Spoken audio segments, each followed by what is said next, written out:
Reading with your kids.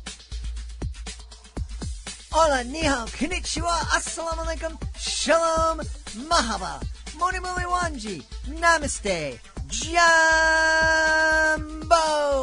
bienvenidos. Hi, my name is Jedley, and this is the Reading with Your Kids podcast. We are coming to you from the beautiful neighborhood of Reedville in the southwest corner of Boston, Massachusetts. We are so honored and so wicked happy that you're joining us in our mission to help families grow closer through reading. Please tell all of your family and friends about the show. Tell your kids' teacher, their librarian, their guidance counselor, the lunch lady, all about the program. And please subscribe to the show on the iHeartRadio app, on Amazon Music, Apple Podcasts, Spotify, Stitcher Radio, wherever you find your podcast. Our guest today is Reimena Yee. She's here to celebrate her graphic novel, My Aunt is a Monster. Before we invite Reimena into the studio, we want to let you know that this episode of the Reading with Your Kids podcast is brought to you by a fantastic middle grade novel. It is a certified great read. It's Lucas and the Game of Chance, written by Anthony Mena and illustrated by Donald Babbage. A reimagined Greek folktale, Lucas and the Game of Chance is the story of a flute-playing boy who befriends a magical, talking, dancing snake. The snake bestows fortune and favor upon Lucas. Some years later, tempted by pride, Lucas loses all of his riches and his family. He now embarks on a treacherous journey to find destiny, sun, and moon. They'll surely allow him to reverse his misfortunes, won't they? Lucas in the Game of Chance is enthralling enough to read in one afternoon. The characters are fun, the setting is vivid, and the adventure the character embarks on is full of surprises. Get your copy today. Lucas in the Game of Chance by Anthony Mena. We would also love to invite you to connect with us on social media. Facebook.com/readingwithyourkids. At Reading With Your Kids on Instagram and TikTok. Check out our Reading With Your Kids page on Pinterest. Check out our Reading With Your Kids channel on YouTube. If you're on Twitter, it's at Jedley Magic. Also, we would love for you to visit our website, readingwithyourkids.com. You can sign up for our free newsletter. You can also use a contact button at the top of the page to let us know what we're doing well, let us know what we could be doing better, let us know who you would like to hear on a future episode of the podcast. And if you're anywhere in the Costa Mesa, California area on October 2nd, we want to invite you to visit our booth at the Orange County Children's Book Festival. We'll be presenting our totally interactive family magic show at the event. We'll have a great booth where you can see and touch some of the books that we celebrate here on the podcast. And you also may be invited to record an interview that will be heard on a future episode of the podcast. Join us right now from the beautiful nation of Australia. Our guest is here today to celebrate her brand new graphic novel. It's called My Aunt is a Monster. Please welcome to the show author-illustrator Reimena Yee. Hey, Reimena, how are you? Doing great, thanks. How are you? I'm pretty good. I am pretty good. Reimena is up early to be on the podcast, and we really appreciate that. I'm not a huge reader of graphic novels myself, but I love that graphic novels exist because they are serving and getting lots of kids who otherwise wouldn't be reading back into reading. So I just want to first acknowledge that. I think it's fantastic that we have this new form of literature out there. Yeah, it's great. Yeah. So tell us a little bit about My Aunt is a Monster. All right, so My Aunt is a Monster is about this girl, Safia, who dreams of going on adventures just like the protagonist of her favorite books.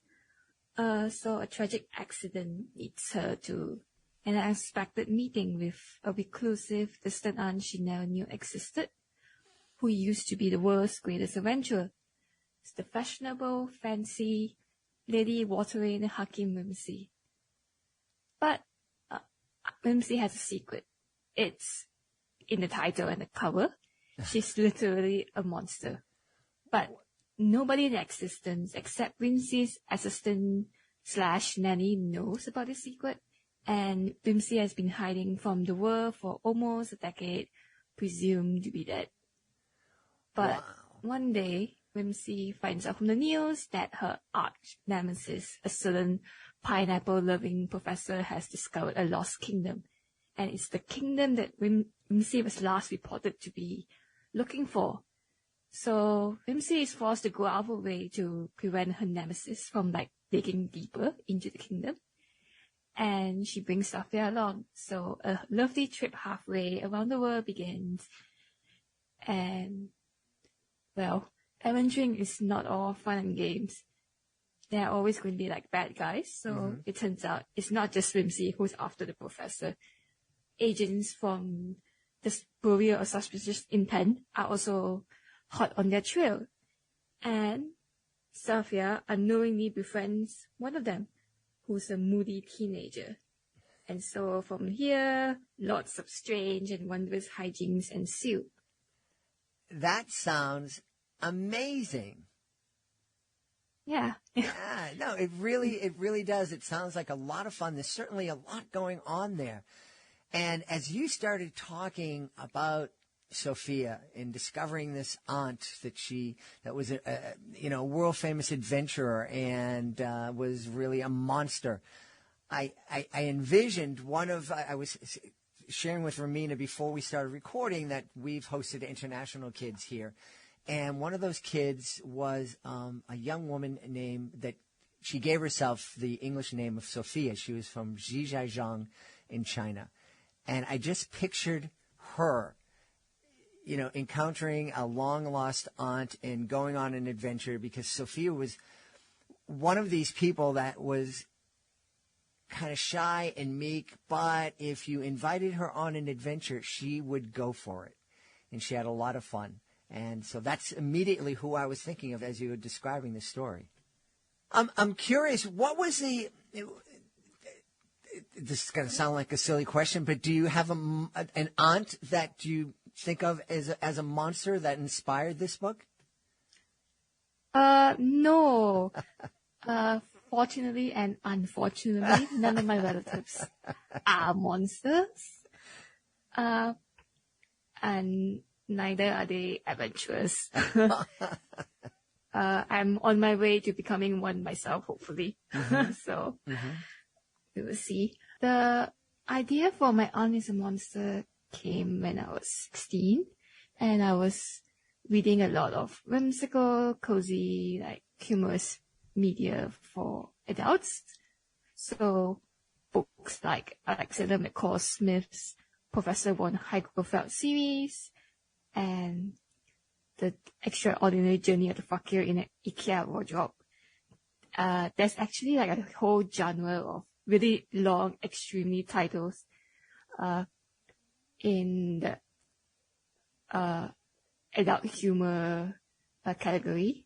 And it also takes inspiration from the TV show Pushing Daisies. Yeah. So at the same time, I'm also reading a lot of similar books for children. So The Mysterious Bandit Society and Uncle Montague's Tales of Terror. There's a lot of strange, eccentric, whimsical books for kids. Yeah. So so I wanted to make my own funny novel for adults. So I came up with the idea of Lord Whimsy. So Auntie Whimsy was a man back then.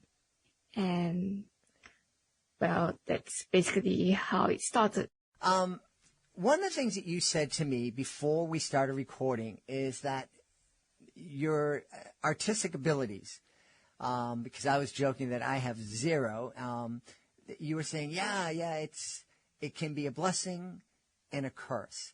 I imagine a blessing is it's wonderful that you're able to take some ideas and create illustrations and panels for a graphic novel that really complement and tell a story. What are some of the curses that go along with being a talented illustrator?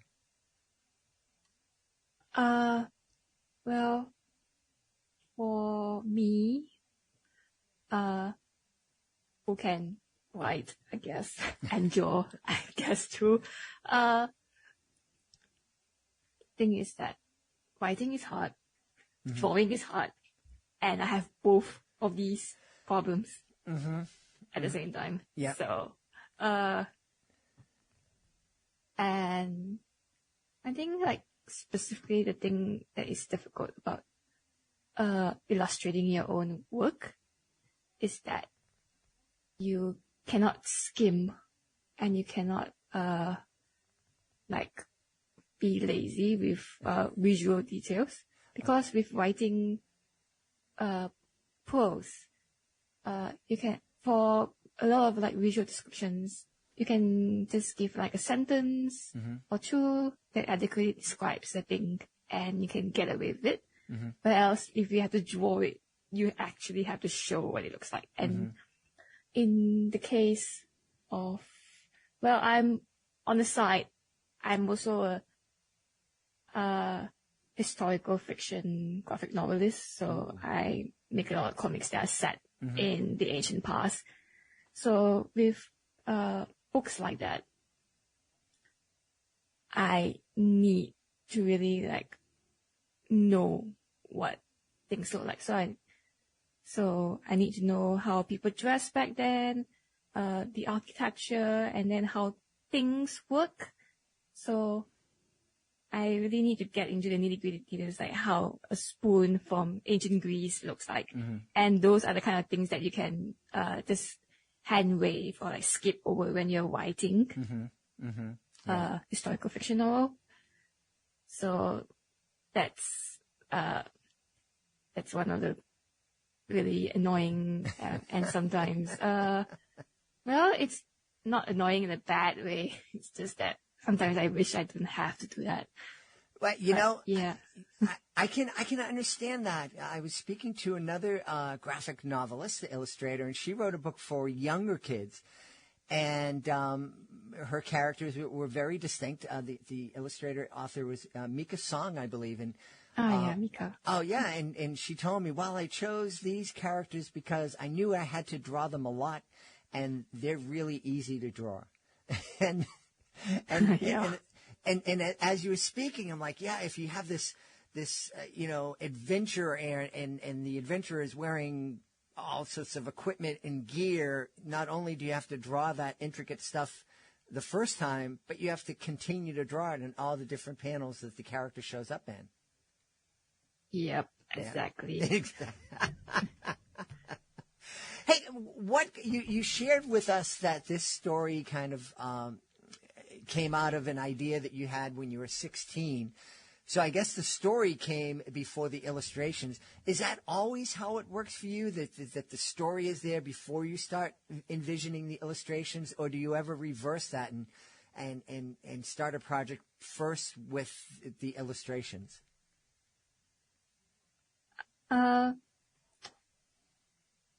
So with my books, the idea comes from like a single image in my head first. So, and from there, I generate ideas through like the process of like writing and drafting the script and thinking a lot about the themes of the book and how the characters interact and respond to those themes, and then making sure that those two factors are tight. So the themes of the story and the characters are inseparable from each other.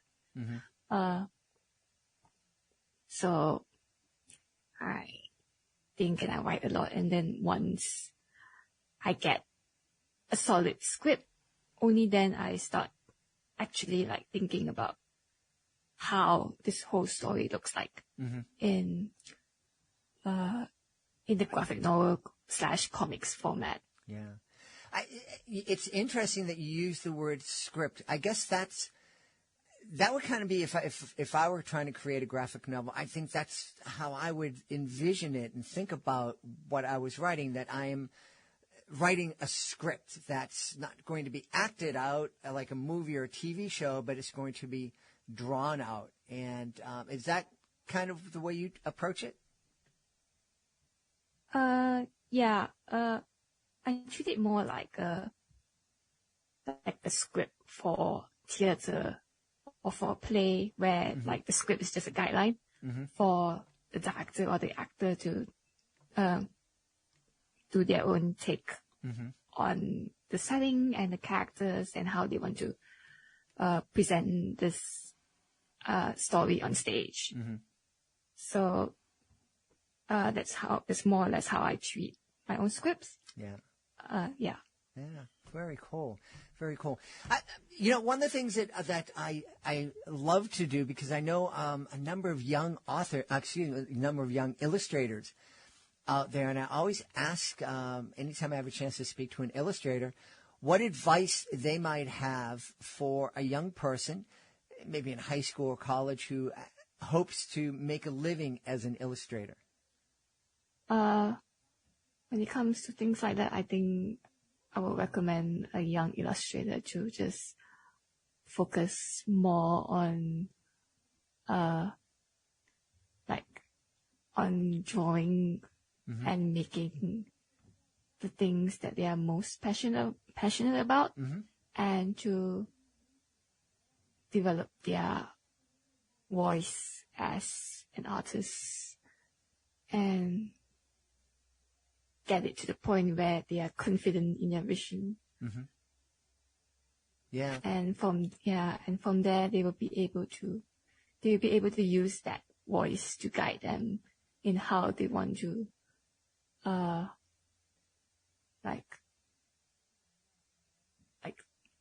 map or direct their own career as an artist.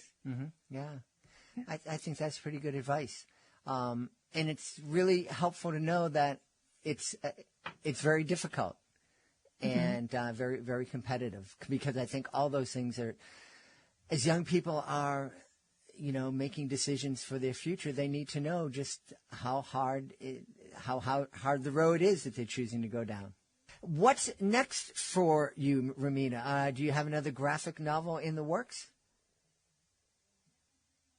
I am developing a graphic novel for young adults, and I'm not able to announce it until the publisher says so. That's so I cannot okay. say anything about that. But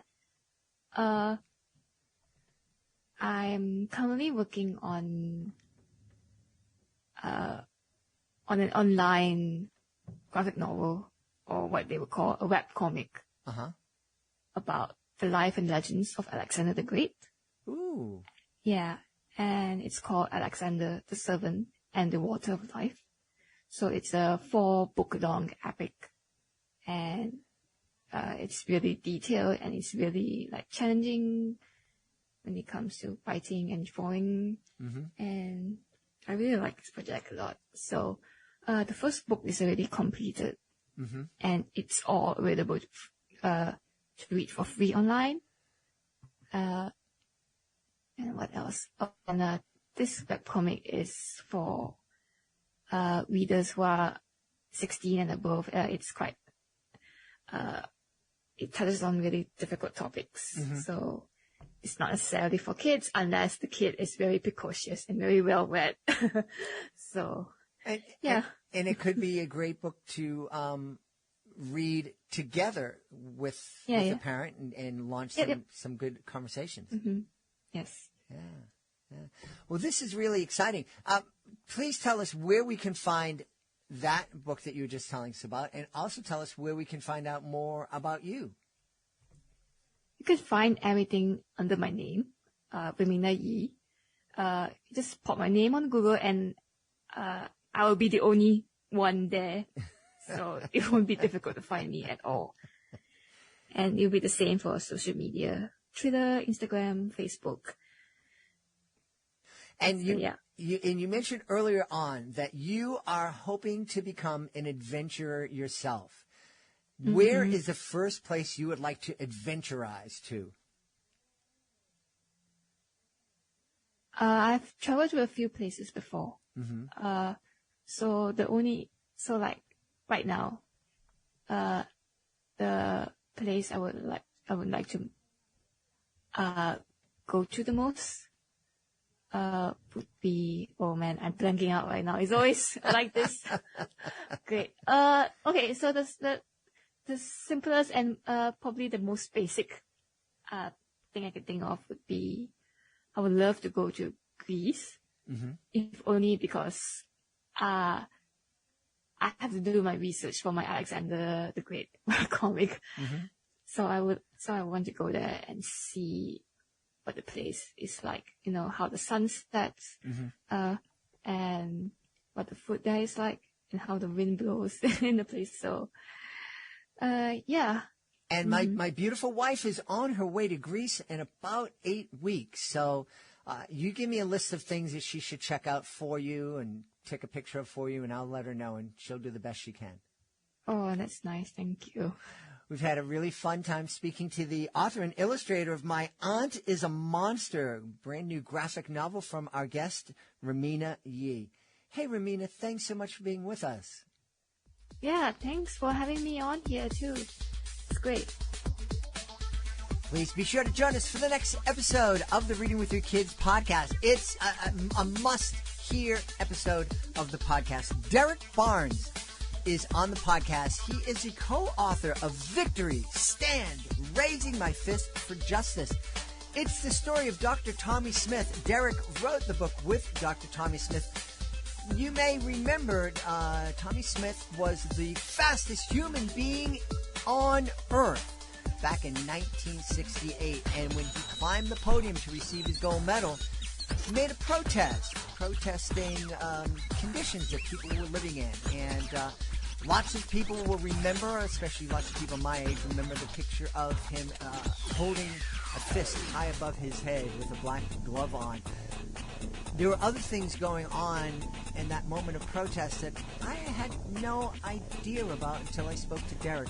It's a really eye-opening conversation, really important conversation, and this is a book, graphic novel, that you are going to want to read with your youngins. It's really powerful, and you don't want to miss this conversation. You're going to love it. Want to invite you to visit our website, readingwithyourkids.com. So much there. If you're an author, please click the Authors Click Here button at the top of the page so you can learn how we can celebrate your book with the world and have you on as a guest on the podcast, teach you how to submit your book to our Certified Great Read panel, and also tell you about our monthly promotion program that can celebrate your book with commercials here in the podcast, with messages to our 100,000 plus social media followers, display your book on our nationwide network of digital pedestrian billboards, and also have you be part of whatever live events, be they virtual, be they performance, be they in person, that we're participating in a given month. You can also go there as a parent and visit our Certified Great Read Wall of Fame, where you'll find your kid's next favorite book. You can also sign up for our newsletter there. So much going on at readingwithyourkids.com. Want to thank the folks who made today's show so wonderful. Of course, we'll start by thanking our guest, Reimena Yee. Please be sure to check out her graphic novel, My Aunt is a Monster. Also want to thank our sponsor, Anthony Manna. Be sure to check out his Certified Great Read middle grade novel, Lucas and the Game of Chance.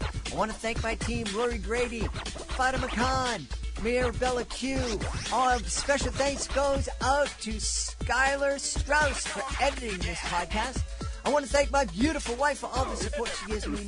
Most of all, we all want to thank you. Thank you so much for taking the time to join us today. And as always, thank you so very much for taking the time to make the world a better place by reading with your kids. I'll be looking to you in the next edition of the Reading with Your Kids podcast.